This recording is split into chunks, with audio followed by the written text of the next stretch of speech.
may mga bagay talaga na ano ba yun, di natin naasahan, pero sa kanyang kalagayan nalapaday natin ng mga ganyang mga pag-aaral. Sa pag-aaral kasi sinasabi nilang diploma o diskarte. Sa akin lang, diploma o diskarte. Pagpapapilian ka dyan, yung diploma, nasa Pinas tayo eh, need natin ng diploma, kasi kung wala tayong diploma mahirap makapag-apply dito sa Pinas, diba? Andito tayo kasi sa Pinas.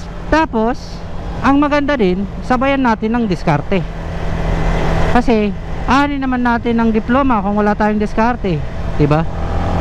Mas maganda pinagsasabay mo na lang, para kahit papaano yung dalawa na yan,